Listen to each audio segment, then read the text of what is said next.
a steady diet of government cheese and living in a van down by the river.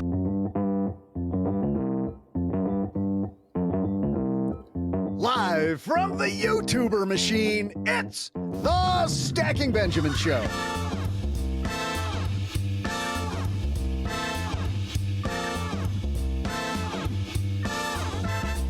I'm Joe's mom's neighbor, Doug, and today's the opening ceremony for the Summer Olympic Games in Paris, which means we're upstaging them with our own party here in Texarkana.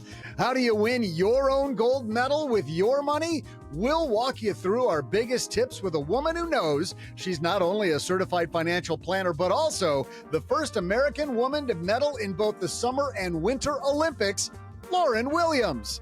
And the guy who'd totally be the Olympic champion of podcasters from this podcast, it's OG. And the woman who thinks you can afford to go to any Olympics, but maybe not all the Olympics, from Afford Anything, it's Paula Pant. But that's not all. Halfway through this epic episode, we'll save time for my incredible Olympic-themed trivia contest. And now, a guy who's on his way to a gold medal and chomping down peanut butter parfaits, it's Joe Saul-Sehy.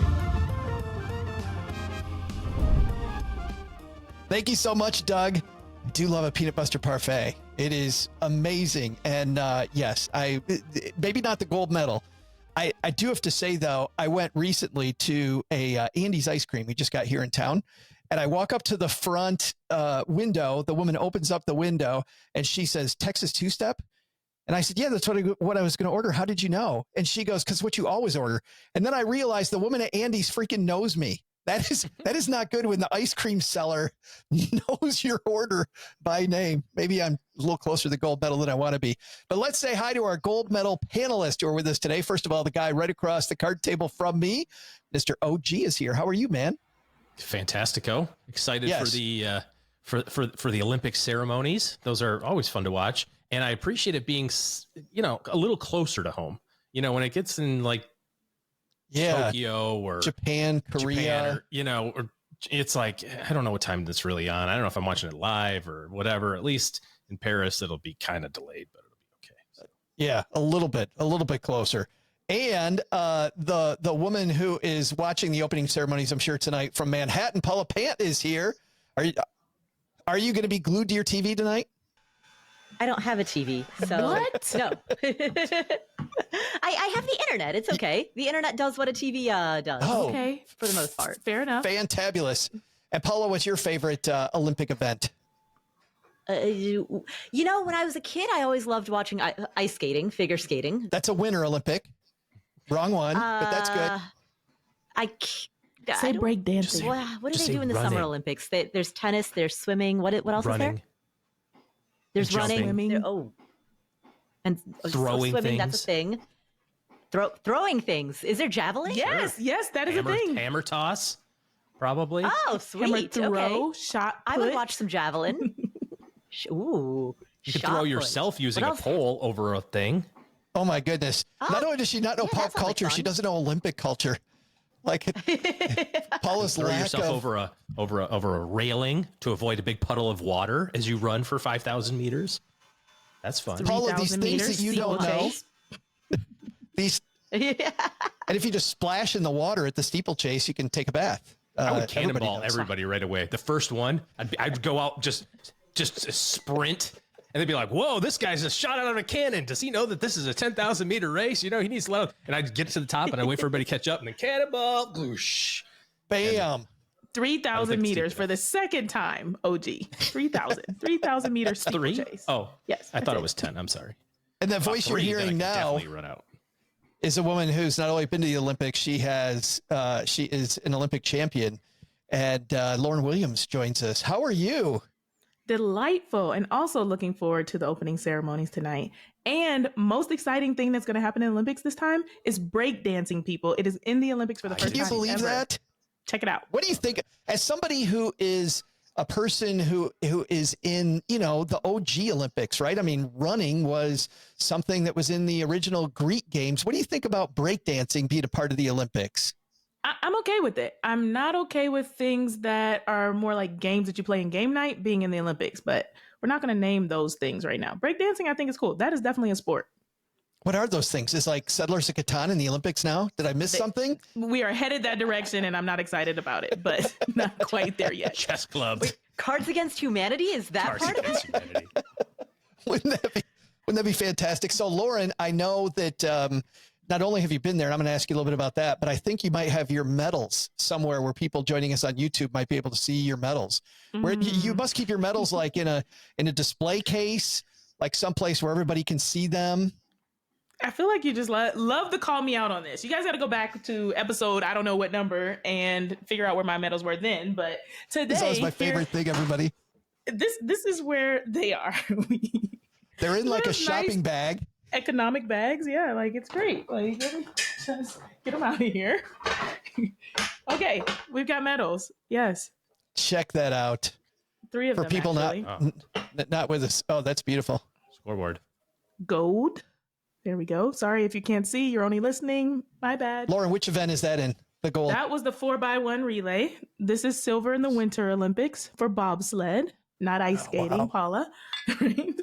And then to your point, my very first games was in the origination place of the Olympics, Athens, Greece, where I won the silver medal in the 100 meters. That is so badass. Wow. That's great. I want to ask you about being on those podiums in just a second, but before that, let's talk about the opening ceremonies for a second. You know, sometimes athletes walk with their country. Other times, like your event is coming up right away. Did you get to walk out in the opening ceremony? Were you actually a part of it?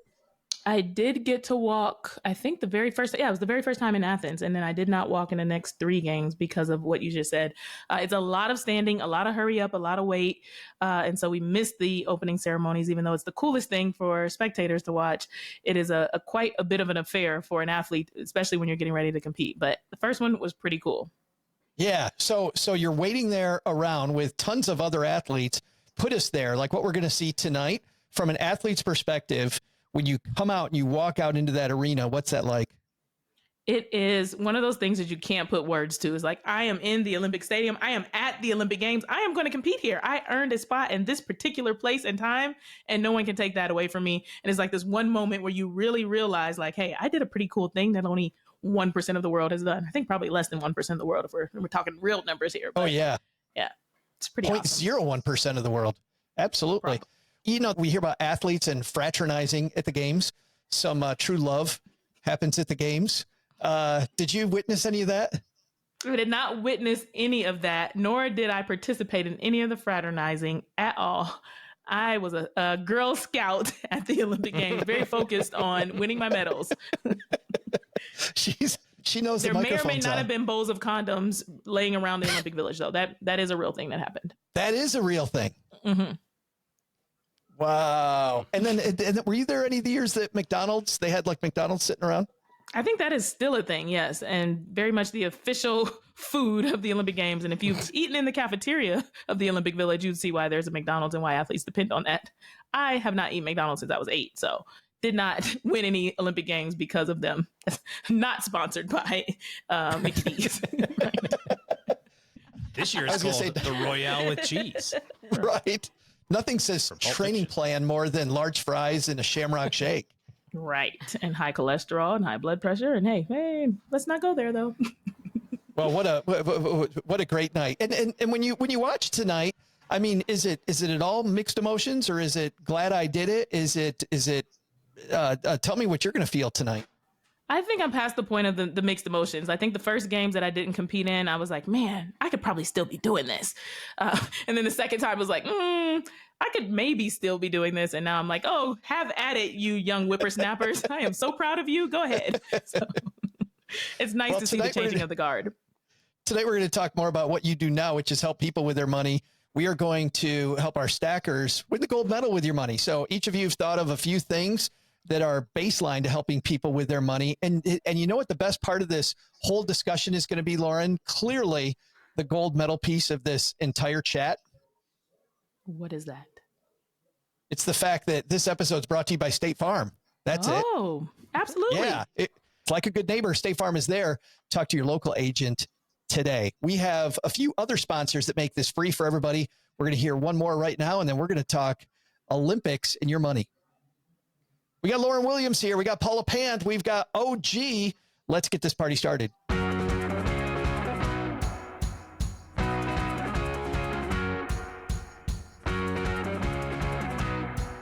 Usually we begin these episodes by talking about a popular blogger, but we don't need one tonight. We've got obviously enough inspiration with all these athletes that we're going to be seeing over the next few weeks competing. And I have to tell you, I enjoy a good workout like the next person, but I know the next 3 weeks, it's easier than ever to work out because I'm just out there, going 2 miles an hour thinking, yeah, if they can do it, I can do it. You know what? Yeah, well, maybe not hang, but it certainly is makes it a little easier to do the 3 mile trudge. But a lot of us are dreaming about, going from just doing okay with our money to maybe winning the gold medal with our money. So Lauryn, let's start with you.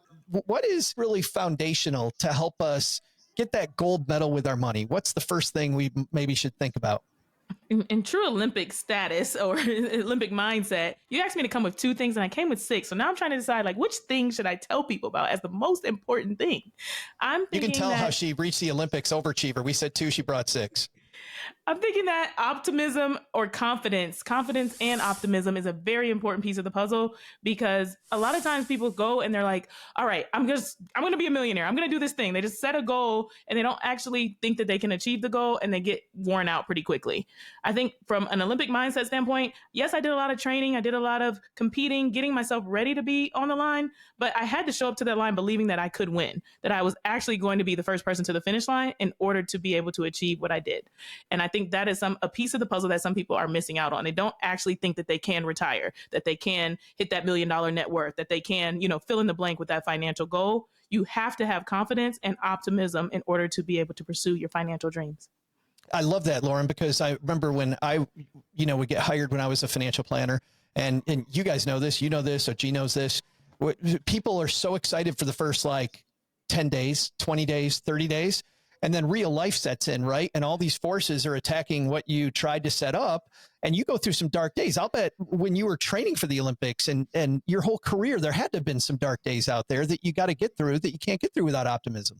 Exactly. You're sore, you're tired, you're injured, you didn't win the last race. That does not put you out of being in the championship. Not until you get to the USA trials where you need to be top 3 is it over. That's when the fat lady sings and you're either in or you're out. But there's a lot that happens before that makes you want to quit, makes you want to give up, makes you not feeling super optimistic. But you got to really believe and have confidence in yourself and your ability to be able to do it in order to get where you want to go. So just because the woman at Andy's knows my name does not mean that I'm out. I could still do it. You could still gain a lot of weight eating ice cream. Yes, that is doable. I have a can-do attitude. Paula, how is optimism and confidence help you get to where you're at? It's the foundation of everything. It's paramount.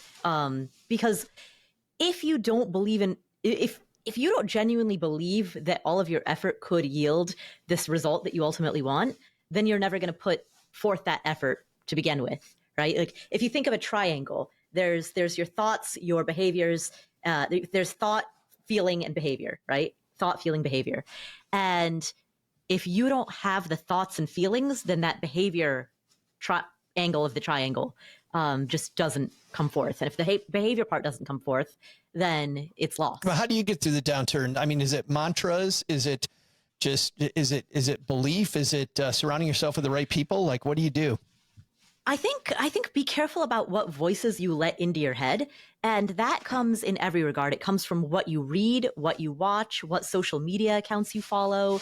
It comes from the people that you know in real life, but it also comes from the people that you listen to on the internet.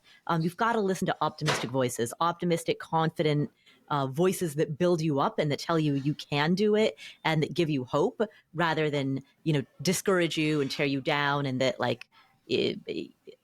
rather than the pessimistic ones. Yeah, I've had some people in my life that I've had to limit my time around because I've realized that when I'm around them, I come out of those conversations less confident.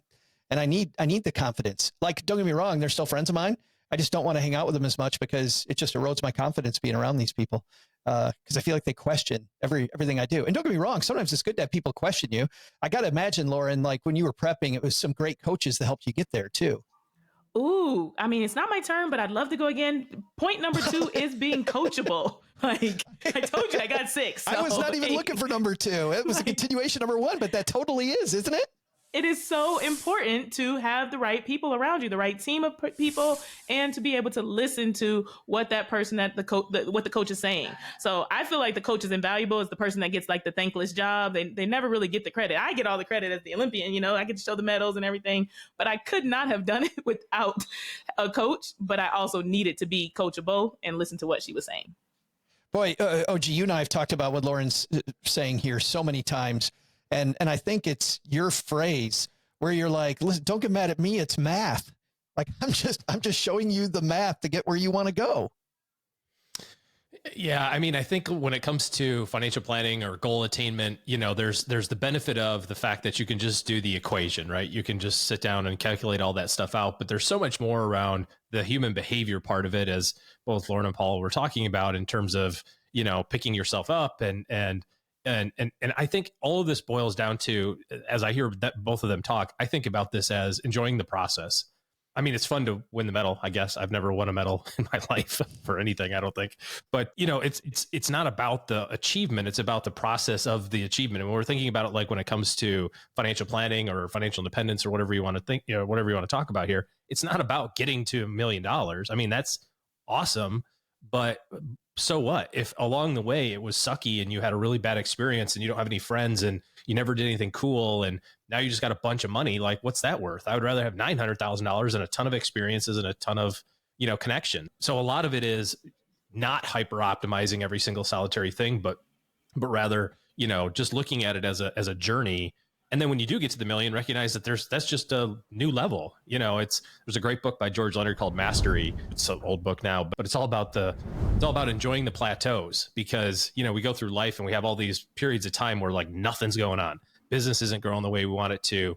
You know, our financial plan's not growing the way we want it to. Our income's not doing what we think it should be doing. Then all of a sudden this big spike happens and it's like, oh, that's the cool part. Well, the cool part has to be in the process and in the systems and like doing the thing over and over again.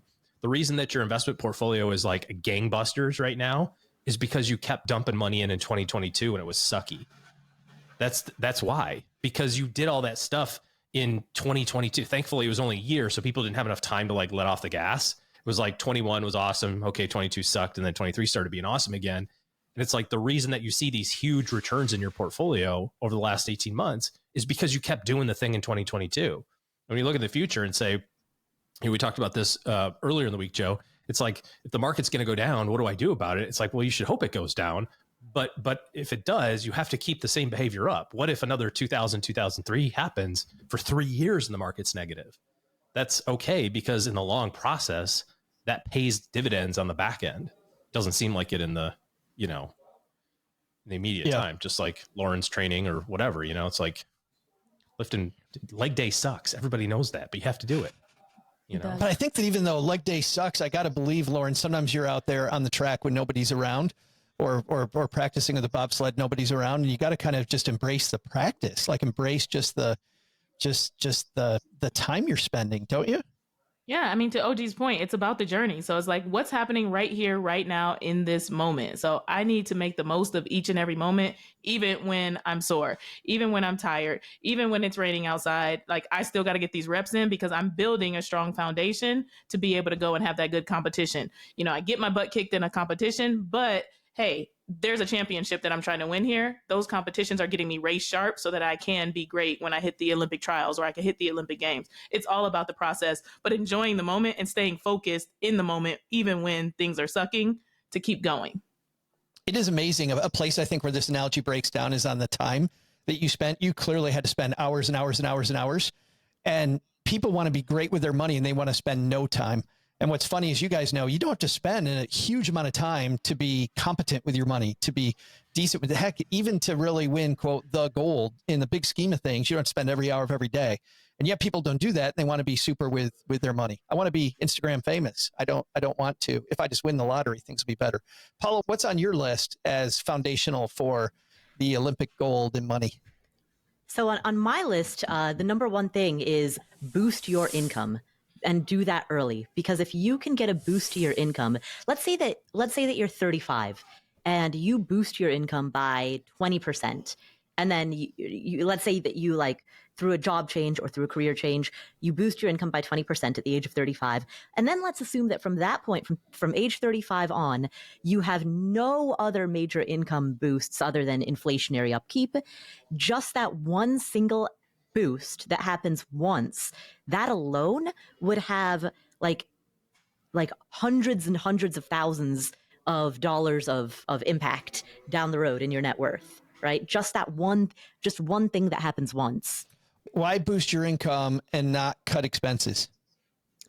Couple of reasons. Number one is what you ultimately care about is the difference between what you earn and what you spend. And the difference between those two, the greater the difference, the better. But in terms of, how low can you go? There's a threshold beyond which you just can't go any lower.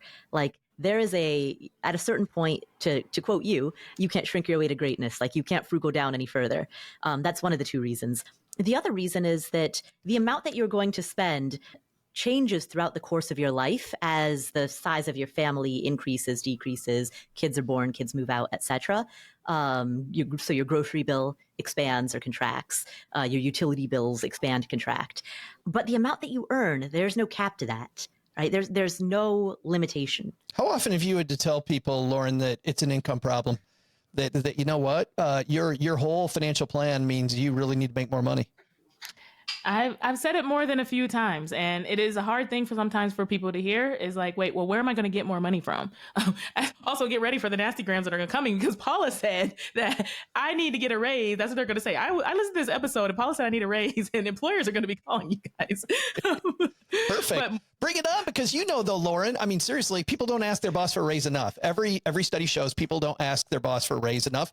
And when they do ask, they don't ask in a way that's going to get a raise. They don't talk about the company and how they can help more. They talk about, I need new shoes.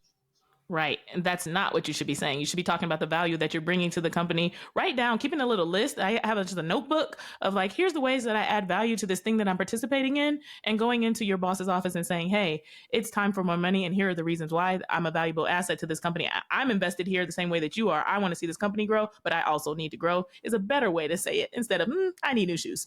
Yeah, absolutely. It is funny. OG, Lauryn said it. I said it a lot when I was a financial advisor. I remember people coming into my office and being frustrated. They're like, I feel like I've cut everything, Joe. I feel like I've done everything right. And I'm like, I think you have, except you haven't made enough money.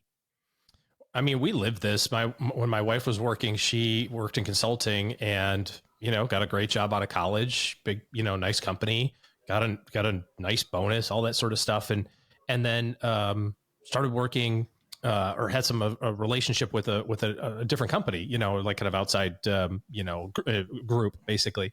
And I said, well, you should ask and see what they're, if they have any opportunities, and the difference between, like Paula said, I think it was probably, I can't remember the exact numbers now because it's been a while, but I feel like it was north of 20%, the difference. It was a lateral move. It was from company A to company B, and it was at least a 20% increase in terms of compensation. Doing the same work. Same job. Mm-hmm. A year later, she didn't like it. She didn't like the team. She didn't like the company. She went back to her old boss and said, kind of hat in hand, I'm not really happy over there. And he was like, cool, come back. And oh, by the way, if it was just about money, you should have asked. I'd have just given you the extra money. And it's like, so it's like kind of both of what y'all are talking about. Like it manifested itself in our lives. It's a lot as an employer, it's a lot harder to recruit and train new people into the culture and into the society that we try to build as an organization, let alone the technical competence that's required to do a specific job. You can test for that or screen for being a good financial planner to some level, but then it's hard to test to see whether or not you fit in the culture. And if you've got somebody that's there, it's easier for us to say, like, I'll just give you more money than trying to find somebody different, especially if, like you guys were both talking about, you show up with a list of like, here's the value that I can add or that I have been adding to the organization. And here's how I see, my role in the future. I think Paula said it best. There's no limit to your income. You can cut a lot of stuff, but then there's some stuff you can't. I mean, yeah, Dave Ramsey says, oh, you can sell your house and move to a small. Yeah, you can. I mean, but that's not like a quick fix, right? That's not you got to change school districts and, friend groups. And like, it's not that simple just to pull the Band-Aid off like that to go, I'm going to change my housing. It's like, you got a mortgage. You just do now, you know. That's why it's easier, OG, too, to get on the gold medal track early, because to some degree we get bougier as we get older. Like, I get used to my house. I get used to my car. I get used to my lifestyle. When you see these people in their 30s and in their 40s and they're told to cut some of these things that are, you know, they identify with these things in their life, it's so difficult to do. And man, if you start off on that path that I'm used to living in a tent and then everything brings you joy beyond the tent, is a great place to be. But I love this progression, because I think it does start with optimism and confidence and being coachable, and then looking, how do I increase my income as quickly as possible? OG, let's layer the next one on. What's your first foundational piece? I was just making stuff up here. I didn't know there was like a theme that I was supposed to follow. So it's been a lot more helpful to know the whole storyline in advance. Olympic I'll see if I can episode. I'll hope I can like just take what I was going to say and just fold it into the whole dialogue so far. I've got two. I'm just going to say this one, like, basically it kind of talking about coaching and you know, enjoying the process. Try to figure out 1% to be better at than you were last month or 6 months ago, or whatever the case may be. And I'm thinking about this from a money standpoint. You know, if you got credit card debt and interest rates freaking 30% or whatever, like, call and see if you can get it to be 25%. You know, see if you can find a way to make that a lower number. If you're paying $300 a month on your student loan and you want to pay it off, see if there's a way you can pay, hold your breath, $303. I did the math on the fly. It's always a risk on live TV to do math, but I think I got it right. You know, it's like that little bit, saving 1% extra in your 401k and increasing it like that every 6 months, or adding 1% to your savings account, or 1% return to your savings account. Interest rates have been high for 2 years. You don't have a freaking 5% savings account at this point. I don't know what to tell you. Like, it's going to start going the other way pretty soon. So, you know, the ship kind of sailed there. But if you can find a little bit of thing to tweak and do that every so often, I think you have a path for the compounding results of those little bitty changes. How did I do there, by the way, trying to put that in the whole story arc? Yeah, I thought that Lauryn was going to cut you like Caitlin Clark from the team, but maybe you get to live for another round. Yes. All right. Not yet. You're on the chopping block, though. You're like, I didn't come to practice prepared. And I'm like, wait, what? We came to win. All of us came to win today. Yeah, this is... OG showed up in sweatpants, and you're like, nah, man. Nah. Not good.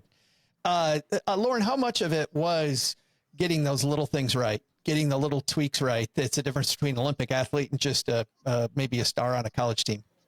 It makes a grand difference. In my race, the 100 meters, you win or lose by 0.001 of a second sometimes. And so paying attention to the details is incredibly important, because if you get out of the blocks wrong, if you use the wrong form, if you pop your head up too soon, that's the difference between you winning and you losing. And so you absolutely need to pay attention to the details. Those little things can add up, and they go quite a long way, especially, like you said, when you're in the hot seat and you're trying to figure out, like, the hot seat being maybe retirement. As we talk about money, what happens 20 years down the road matters what you're doing today. And those little things today will add up to that. That's that compounding interest that we're always talking about, as an example.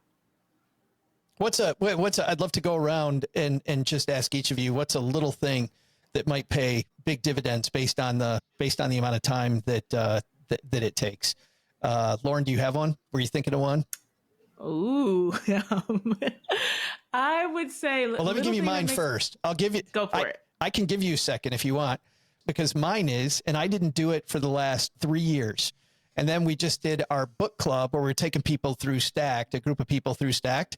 And one of the things, one of our homework assignments was to, you know, compare your insurance policies, like we tell people to do every year here on the show. I finally did it for the first time in 3 years, and I think we saved like $400, like not insignificant money for a 30-minute job. Like, that was like $800 an hour income. That was pretty good money for a very, very small thing that, you know, I talk about all the time, and I overlooked it. Just stupidity. How about that? Did that buy you time, Lauryn? That did buy me time, but I don't know if you're gonna like my answer or not. I'm gonna say it though. It's not quantitative. It is saying no. That goes a long way. That adds up. That's a little thing that turns into a big deal. Let me give an example. I was invited to speak in Miami in December, and I decided to say no. Why was I thinking about saying yes? Because maybe I could see my mom and hang out with my family and friends. And it was like, it's not a paid speaking engagement, which I usually get paid pretty well to speak. But I was like, well, it's a free flight home. Well, what was I going to do? Spend money on little things that I did not need to do. It was not on my list of things to do. It was not in my budget. And so simply saying no is going to pay me dividends over time. Confidently saying no when you're thinking about like, I'm not really sure. Yay, maybe. Say no. And that is a little thing that can go a long way. Paula, you can't say she took mine, even though you're nodding your head. Yeah. I just, so the reason I'm nodding so vigorously is this is something I've been thinking about a lot lately. Like, I've been saying, I can feel in my own life, I've been saying yes to far too many things that have some benefit, but they're not necessarily optimal. And so, speaking engagements, that's a good example. Just things in my own life. I mean, just there are, it's like the amalgamation of lots and lots of good, but that ends up taking all of your time and it blocks out the great. Ooh, because we don't want to just be good. We want to be great. Yeah. I mean, that's exactly, the theme here, exactly. right? We're not looking for bronze. Yeah. But if I can add one thing to the little tweak that makes a big difference, set up automations. It takes very little time to do so. You do it once and then then it just hums in the background. So it could be automatic savings. It could be using like an app like Acorns to automatically like round up every purchase and move it into an investment account. It could be using something like Capital. It could be just old fashioned, automatically transferring portions of your paycheck into various, automate as much as possible, whatever it is that you want to do. Like automate, then habit, in terms of the waterfall flow. Oh, gee, you got the last one. What's another one? No pressure. What was the question? I'm just like, you are not making the team. Only 3 people make the team today, and you are right now in 4th place. Really, you're more like in 8th place. I'm taking notes, trying to keep up with y'all. I mean, look, I think when it comes to the systems around success, when you're looking at behavior versus, the stuff, right? Like, yeah, it's great if you start with mom and dad gave me $800,000. Like, that's a cool way to start your financial journey. But even then, you have to build the right habits along the way. And like Paula said, sometimes you can't build the habit first. You have to figure out a way to like force yourself into the habit. When you got to get up and work out in the morning, sometimes just sleeping in your gym clothes is good enough to like be just enough motivation to like point you in that direction, So I don't know that like having a habit is going to be the thing that makes it work versus creating the systems one time, like Paula said, where you can just follow the system, right? If you're trying to eat healthy, it's a hell of a lot easier just to eat chicken and broccoli every single meal. It's not great. I've done it. It's not fantastic, but it's not bad, but it's a system that can work. And if you do it, you have a known outcome. You know what I mean? Like, I think so many times around money, especially, we try to create a new way to make a chocolate cake. It's like, it's just do the chocolate cake that everybody else makes. That's really good. Just do that thing. It's already done. Somebody's already figured it out for you. And, we were talking the other day, Joe, about like option trading and stuff like that. You read Reddit and all this stuff. It's like, why do we have to complicate this? It doesn't have to be complicated. Call your freaking insurance company and save $400, dude. It's just pick up the phone, see what happens. The worst they say is, like they said to me, oh, you have a 16-year-old male driver? Oh, forget that. Insurance going up. Forget that.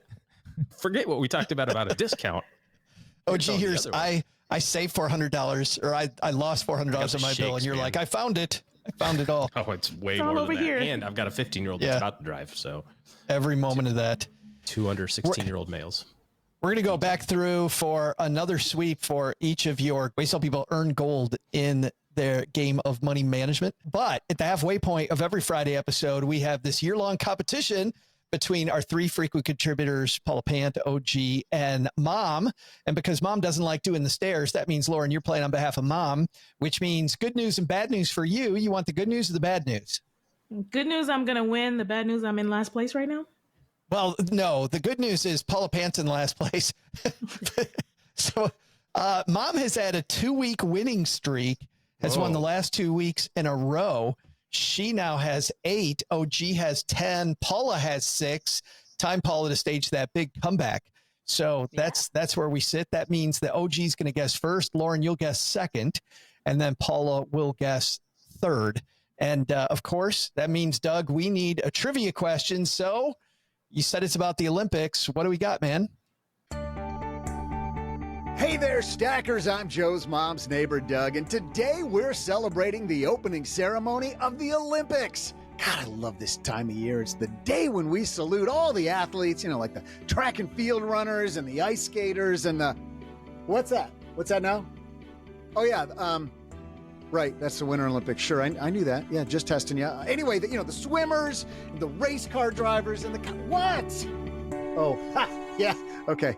Not yet. Anyway, gotcha. Okay, now that I see you're paying attention, let's shoot the arrow at the target, shall we? In the ancient Greek Olympics, the OG Olympics, we would call them, but our OG was born a few short years after those games. How many events were there?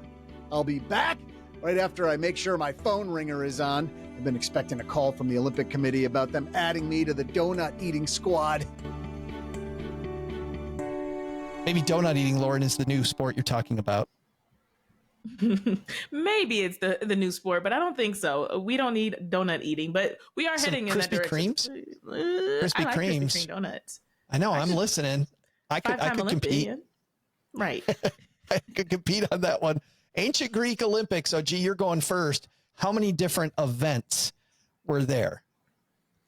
So for clarification purposes, this is like ancient Greek, like ancient, not 1894 no Olympics. This is not the brought back Olympics. Yes. Spartacus Olympics. Okay. How many events were there? Well, there was some sort of running, probably for a long time. That was the concept of a marathon, right? Wasn't that a Greek soldier running back to alert the city that they were about to be attacked, and then he died? Running is the sport that everyone does for no matter what their sport is. You got to run and jump into the long jump pit. You got to run for basketball. Running is the sport of all sports. Running. The foundational. Okay, foundational. So running. There's probably like lion taming, like jousting with like one another on swords, and so I'm going to say that there were 8 events. 8 different events. Lauren, you think that's high or low? It's in the ballpark. I don't think that there was a whole bunch of different things going on like there are now today. Like track and field in and of itself, I think has 13 or 17 events, something like that. Yeah. I wonder how many events there. We didn't even do this research for today, how many events there are, but it's got to be, I would think 40, 45, 50. I would say more than that. If only there were a place we could look this up. I think we can find the answer. Yeah. I'm just gonna go a little bit less than him because, like, why not? It was way back in the day. They couldn't have so many things. I kind of want to go 5, but I think I should go a little bit higher. I'm gonna go 7. I don't actually know the answer, so yeah, it just feels better to say something less than OG. There are, by the way, I just looked it up. This year, there's going to be 329 events. Yeah. So I was off. I was off slightly. Yeah. Yes. It's all right. OG said 8. Lauren's got 7. Caps him at the knees. You got to figure a swimmer can win 8 medals in one another Olympics. Nancy Kerrigan reference. That is a Nancy. Speaking of Olympics, Tanya Harding. The Summer Olympics, Joe. Yes. Yeah, exactly. We're going to call her Lauren Harding. Let's see. I also think it's a smaller number. Or there was running, there was archery, there was like, what's the thing where you throw the disc? Discus. Disc throw. Discus. Discus, sure. Why are there 5 rings in the Olympic logo? Does that so maybe 5 represents something? But I will go one above. I will go 6. 5 is the different continents, right? But there's 7 continents, 6 of which are habited. Yeah. Inhabited. Yeah, that math doesn't math. I don't know. No, that doesn't. Yeah. Yeah. Sorry, South America. Well, you take the 6 that are inhabited, you minus the 1 that is not full-time habited, and then you have 5. So that's how it is. That's still, we're not quite there. Paula, what did you end up saying? So my answer is 6. And My answer's and that's 6. how Lauren gets. If it's not 7, Lauren's in big trouble. We got 6, 7, and Paula said 6. Lauren said 7. OG said 8. We will be right back to see who's the winner. OG. So I did, Paula, check the my trusty research assistant, Chajapata is what I call it. Chajibit. Is that French? The 5 Olympic rings represent the 5 inhabited continents of the world. Africa, the Americas, considered one continent. Asia, Europe, and Oceania. Designed by Pierre, somebody or another, the rings symbolize unity of coming together of athletes from around the globe for the Olympic Games. The colors of the rings, blue, yellow, black, green, and red, along with the white background of the flag, were chosen because every nation had at least one of these colors in their national flag. Way to make a comeback, OG. Well, it was my research assistant. Thanks, OG, for defending my honor there too. Yes. Right. Yes. But at least it didn't say, back in the early something BC, the 5 Olympic rings represented the 5 the 5 original games. 5 sports. The 5 original sports. Like, damn it. Discus, javelin, running, archery, and Cards Against Humanity. Well, I'm definitely thinking like pentathlon. That's where I was like, 5, but I don't really want to say 5. Oh yeah. Oh. Yeah. OG, you kicked this off by saying 8 events. You feeling good? I mean, it has some symmetry to it, you know. Definitely not an even number. I don't know. No, Lauren, we don't 7. think it's an even number. Okay. 7 seemed good at the time, I think, until Paula, Nancy Kerrigan, after you got Nancy, Nancy Kerrigan, OG.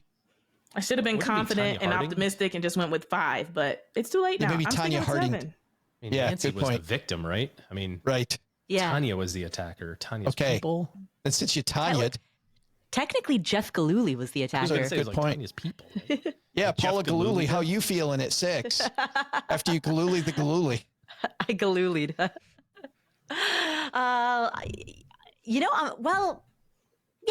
I'm feeling decent. I'm feeling decent. All right, well, let's Got see the if you under. should be. Doug, who's going to win this thing? Hey there, stackers. I'm professional donut eater and your tour guide for this year's opening ceremony celebrating trivia question, Joe's mom's neighbor Doug. Before I give you today's answer, here are some weird Olympic facts. The ancient Olympic Games lasted 5 to 6 months, which is why they decided to only hold them every 4 years. Also, the Olympic marathon celebrated a guy who actually died at the end. Not what we're looking for, nope. And if you ever thought that the Olympic marathon distance of 26.2 miles was weird, it's because the Olympic distance was going to be 25 miles for the London Olympics in 1908. But the royal family, you know how they are, they wanted the end of it to be in front of Buckingham Palace, extending the race another 1.2 miles and created this weird 26.2 distance forever. Thanks, royals. But today's question was this: how many events were in the original ancient Greek Olympics? The answer is 18. Whoa. 18? Way off. 18. How could they Even give 18 number. things to do back then? Dungeons and Dragons, Cards Against Humanity. What else? Donut eating. It's amazing how many fun things you could come up with to do when you don't have your phone distracting you all the time. You just go outside and there's way more than 18 things to do. Yeah. 4 to 5 months. Imagine the Olympics going 4 to 5 months. It's a lot of time on NBC. Right. Time a lot of TV rights there. it totally is. Time for the second half of our discussion about winning the gold with your money. The second half is brought to you by depositaccounts.com. Lauren, you know what happens when you go to depositaccounts.com? You put money in accounts. You absolutely. And you'll find out if it's a brick and mortar bank you're putting money into, it might not be paying very good interest. If you go to depositaccounts.com, right on the front page, it'll share with you the national average on a savings account. National average right now back up to 0.51%, just over 0.5%. You know what, though? If you're in the top 1%, which is still hundreds of banks, 4.96, much, much, much higher. Savings accounts, CDs, checking, money markets, more than 275,000 deposit rates from over 11,000 banks, credit unions, all for free at depositaccounts.com from LendingTree. All right, let's go second time around. We're going to do this one in reverse order. OG, kick off the second half of this. What's another piece to winning the gold with our money? A foundational thing for investing long-term is being an equity investor. This is an overarching theme when it comes to long-term investing. You have to be an owner of companies, not a lender to them. When you have fixed income in your portfolio, bonds, or cash exclusive of a cash reserve, you have to have an emergency fund. I'm saying from an investment standpoint, you're Tanya hardening yourself. I don't know. Trying in terms of the growth. The only way to outpace inflation, the only way to continue to grow your money as you transition from one stage of life to the next is to be an owner of companies. And the way that we do that effectively is by diversifying it, by buying an S&P fund or a small company fund or an ETF, whatever the case may be. You don't have to buy individual stocks, but you want to be a very, very, very heavy equity investor for all of your investing time. If you got money that you need, or if you got a goal that has a short-term time horizon, then that should have short-term money, cash. If it's long-term money, then it needs to be in long-term money buckets, and that's being an owner of companies. So own your companies, own lots of little parts of lots of big companies. But OG, what some people are saying, they're like, that's too much risk. I mean, that's a ton of risk. What do you say to people that say owning equities is super risky place to be? I think you have to define what risk really is. Risk is a chance of losing your money. What it probably mean is variability, right? It means it's going to bounce around a lot. I've heard the stock market is risky is a phrase that sometimes people say. And really what they mean to say is that I heard that the numbers are going to bounce around. I have $100 one day, $98 the next, 102 the next, 94 the next, 107 the next, and that's going to make me uncomfortable. But that's the price that you pay for long-term growth. If you have guaranteed money and guaranteed outcomes, you can't possibly have long-term returns that are going to outpace cash returns, outpace inflation returns, because there's no opportunity for that variability. The variability or volatility is the thing that creates the long-term higher returns, if that makes sense. So It's okay to have that. And the reason why it's okay is because the money that you're investing today is not for tomorrow. It's for 10 years from now. It's for 20 years from now. It's for 80 years from now. If you're investing for, the next generation, if you're thinking about, your kids or grandkids, the time horizon is so long that the short-term ups and downs shouldn't bother you. And if they do, that probably means that the goal that you have is not aligned with the money that you have. If you have a short-term goal and you have your money invested in long-term things, you're going to see that bouncing around. And then that's going to make you pretty nervous. I got to buy the house. I got to hit the down payment in 6 weeks. And my NVIDIA stock's bouncing all over the place. Well, yeah, that's what it's going to do because you have long-term money and a short-term goal. That's going to make you concerned. But if you have long-term money in a long-term bucket, let it bounce around. Lauryn, I love this idea OG's talking about redefining risk. And it seems like as an athlete, we often have to just redefine our whole life. I can't imagine, what type of, not just a diet you're on, but probably 2-a-day practice. You're on the track, I would think, all the time, or at the practice facility all the time. But as a financial planner, how often do you find you have to redefine things, redefine risk, reset the bar for clients? I think I have to do it a little bit more frequently than I would like to, but the best part about being an athlete is that you get to tell cool stories about being an athlete to be able to describe these things. And so to OG's point, you lose 100% of the games you don't play. If you don't show up at practice, you can't build the foundation. If you don't go to the competition, you can't win. You weren't there. So you have to play the game in order to be able to win the game. So that's taking the risk of actually showing up. That's taking the risk of losing because you're there. And that's the way that I describe it to clients. Like if we're not willing to play, we can't garner any of the winnings that we're trying to get to retirement, to get to where we want to go. We've got this long-term goal, but how do we get there if we're not willing to take on any risk? Okay, you want to put it all in a savings account? Well, this is how long it's going to take us to get there in that case. You'll be 90 when it's ready to, when you're ready to retire. That's just the math of it. You can safely retire at 90. Right. And then they realize like, oh, okay. But if we decide to play, like, hey, we're probably on track for a more 65 age retirement sort of thing. And so I love that I have this way of being able to take sport and finances and kind of merge them together and talk about things like risk. How would you then help them navigate the down days? Because, you know, at the end, they're like, well, it looks like, Lauren, we played and we lost. Like, I would imagine when the market's down, they're throwing your analogy right back at you.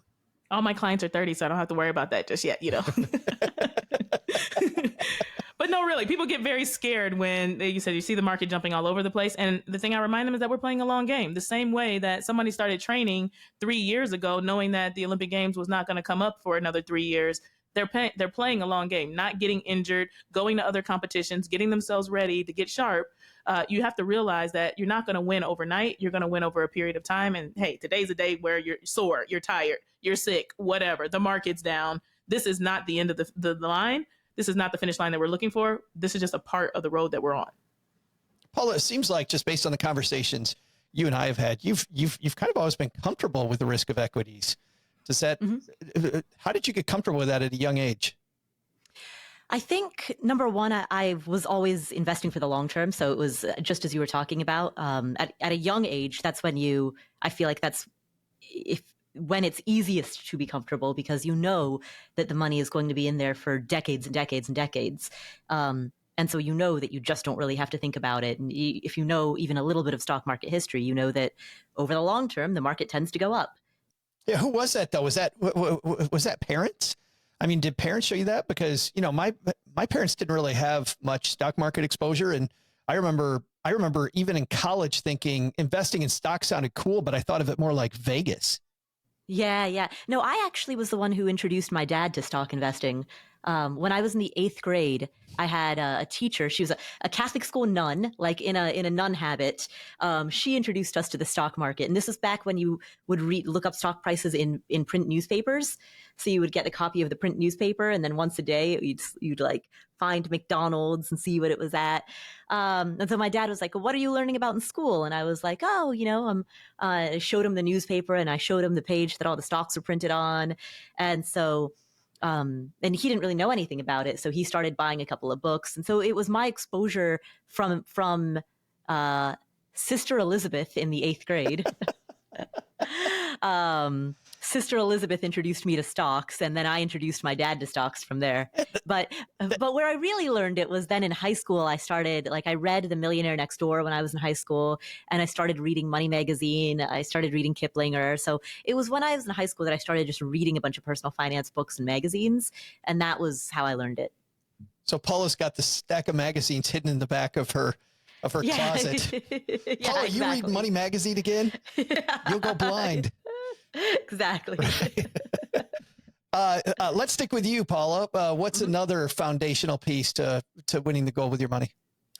So the other foundational piece is to focus on the big 3 expenses. So don't waste your time, trying to squeeze, to nickel and dime everything. Just focus on housing, transportation, food, just those 3 things. Because if you can nail if you get it right in those 3 areas, you can do a lot of things wrong and still be okay.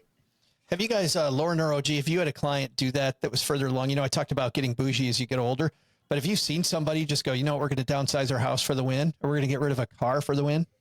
OG, you're nodding. Yeah. But it was overall part of the plan.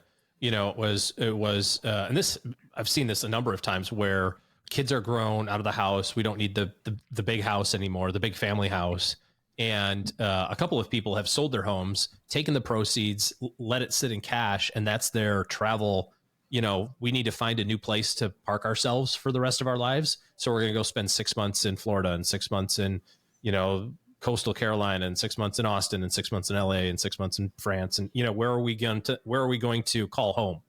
And use that as kind of the seed money for that exploration over a period of time, and then as the down payment for the next place, or the sum total for the next place. So it really has a pretty profound impact. I don't know that I've seen too many people do that midstream, like oh, I need to move in order to save money, in order to reach my goal.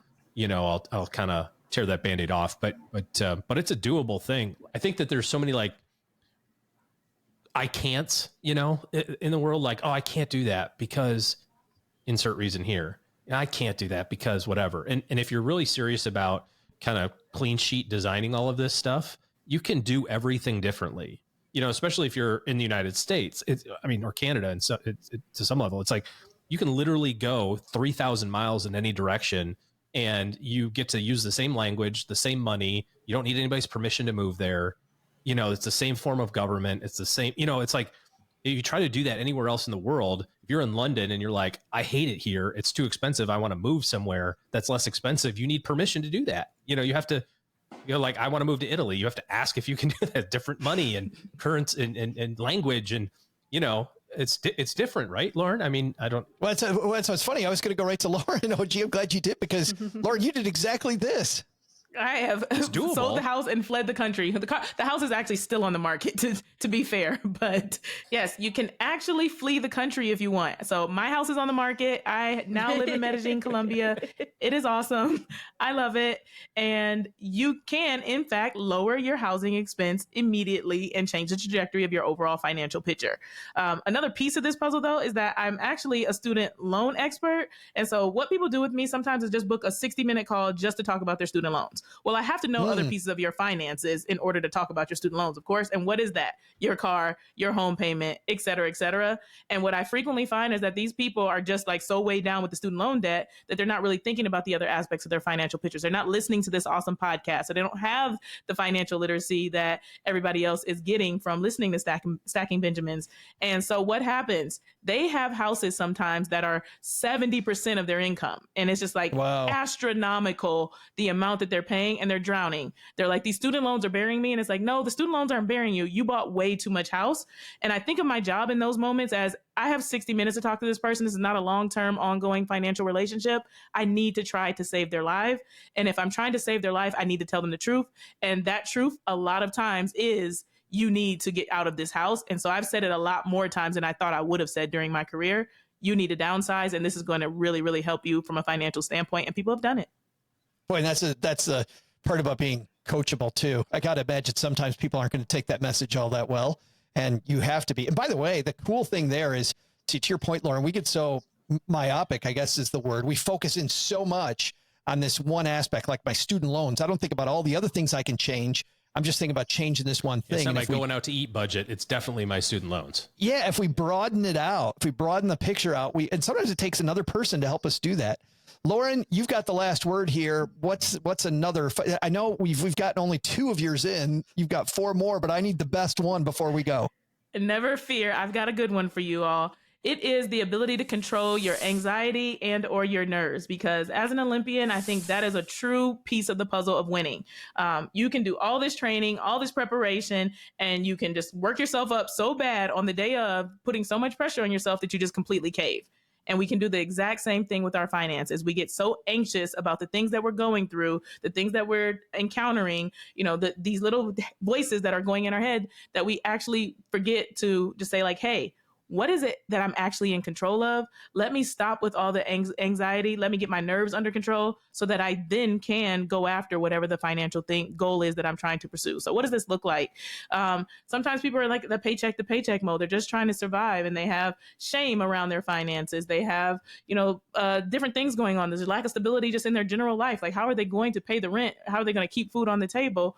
Like, if you can just take a moment to pause in the midst of that anxiety and that stress that you're feeling, you can say like, okay, what is the most important thing that I need to do right now? What's the one thing that I can handle? And just focus on that and let the other parts of the stress and the anxiety fall away. Because taking that pause for just a second and thinking about the one thing could be the difference between you taking on a payday loan or getting a car payment with a double-digit interest rate because you're not in the best financial situation. Pause and say, hey, why am I so stressed? Why am I so anxious? What can I do about it? And then moving forward, I think, is a really good piece of the puzzle, because otherwise you can cave everything in one moment. Believe me, I know, because I race for 11 seconds or less. I'm stressed out if I'm anxious, if I make a mistake. I don't get the chance to maybe sometimes make that correction. But if I don't panic and I pause, it assures that I'm able to do the best thing in light of all the things that are happening around me. I think that's actually a great place for us to leave this discussion, because those are fantastic words. How often have we been in that situation? I mean, I've never been on a track in front of millions upon millions of people watching, and I got to take a damn handoff correctly or give a handoff correctly. Like, that is just some stress. But if you can do that on the track, Lauryn, in front of all those people, we can certainly do it with our money. And I think that's a great place to end today. Let's talk about the cool stuff you guys are doing. We'll have our guest of honor go last. OG, what do you got going on this weekend besides watching all the Olympic Games on 24/7 starting today? Starting today. We are headed back up north to Michigan. My kids have their final week of summer break before football camp starts. Wow. A week from Monday. And so we boogied back up north for a little cooler weather. And we're going to enjoy one more week of summer in northern Michigan, and then back to reality in Dallas. There it goes. Yep. Well, thanks for another great week of coaching our Money Olympians, OG. And Paula, thanks also to you for coaching our Money Olympians. What's going on at Afford Anything? So on Afford Anything, so I went to the Morningstar Investor Conference in Chicago. Never heard of it. No, I'm exactly. kidding. It's a tiny little upstart. And at Morningstar, I interviewed two people. One was Michael Kitces, the financial advisor, who was a keynote speaker there. And the other is Mir Statman, who's a professor of behavioral finance. And so this week on the Afford Anything podcast is Morningstar Week, where we share the interviews with both Michael Kitces and Mir Statman. So Michael Kitces talks a lot about the modern financial landscape, everything from AI. Of course, we talk about NVIDIA. We talk about the rise of the S&P 500. We talk about the current economic landscape. We talk about the changes in car insurance and what to do about all of that. So that's the discussion that he and I have. That's very like current economics. Oh, wait a minute. Hold on. A wide-ranging conversation with Michael Kitces, that never happens. I know, right? Exactly. You say hello to that dude, it becomes a wide-ranging conversation. He's a great energy subject in that regard. Yeah. And then with Mir Statman, that interview is much more based on the principles of behavioral economics. So it's the principles of how do we act, what are the ways in which our mental shortcuts and our emotions, obscure the how we see money and how we behave with money. It's always fascinating. And talk about the way to win. Like getting that part right is I think where the money's made. Absolutely. Lauryn, thank you so much for hanging out with us and not just coaching our stackers on the gold medal stuff, but sharing the gold medal moments and kind of a little bit of what athletes go through at this time of year. It's always fascinating, like kind of trying to be there with you. But what are you doing now? What's going on? What's going on at Worth Winning? I am just trying to win the Money Olympics like everybody else. So we're getting ready for a new season of the podcast. Worth Listening is coming out. Awesome. Yes, this season is all about travel. So if you are interested in learning about money and mixing that little travel piece with the money, then you will love this season of the upcoming Worth Listening podcast. I also have a online program that is launching on July 30th. So we are just days away from that. It is a 6-week money school where you can learn all the things that we should have learned in school about money and create your own financial plan. And then last but not least, I am working on bringing people to Medellin, Colombia, where I live now, and doing that same money school in person. So you get a little vacation if you like to travel, like I said, and then you also learn money. So you're going to build a financial plan while having a good time. You're outside of your normal environment. And yeah, that's what we're doing. We're doing money outside of the box over here at Worth Winning. I love that. So another season of the podcast and the money coaching, creating your financial plan. Where do we go? We just go to worth-winning.com. That's it. You can find all the information there. Awesome. Well, thanks again. And are you going to be glued to your TV watching Olympic coverage? 100%. I have a favorite athlete this time around. I have a favorite event. I have an event I'm excited about. So breakdancing. I'm excited to see. Favorite athlete, Noah Lyles, track and field athlete, but amazing person. Really excited. He's kind of one of the headliners of the Olympic Games. And then favorite event, OG, get it right, is the 3,000 steeplechase. I love it because it's like a story unfolding. It's a longer race, but it is very, very interesting, especially because people sometimes go plop in that water like you were talking about. Cannonball. I know. Every time they go across that I don't know if it's, God, I did the event in college. It is a steeple. It's not a hurdle. I was like, the hurdle? I don't know. I did it twice in college. My coach was like, Well, my coach tried me out. Turns out that me and Hurdles don't get along at all. He's not. Yes. The quick answer is no, not at all.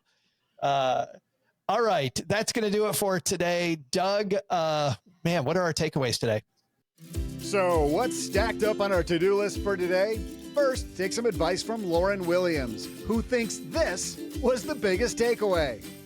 The details matter. The little things will add up. Just like Paula said, subscriptions, getting rid of those little things, whatever you can do, the small things and the details will add up over the long term. Lauryn clearly finishes first again, but a close second is the takeaway from OG. Hit it, OG. Equities all the time. Equities for the win. But the big lesson? Well, don't wait on the Olympic Committee to call you for your spot on the American Donut team. Apparently, getting on that squad is super like inside baseball because I can't even find anything about it online. Probably got to know somebody. Thanks to Lauryn Williams for joining us today. You'll find all of Lauryn's financial planning work at worth-winning.com. We'll also include links in our show notes at stackingbenjamins.com. Thanks to Paula Pant for hanging out with us today. You'll find her fabulous podcast, Afford Anything, wherever you listen to finer podcasts. And thanks also to OG for joining us. Looking for good financial planning help? Head to stackingbenjamins.com/OG for his calendar.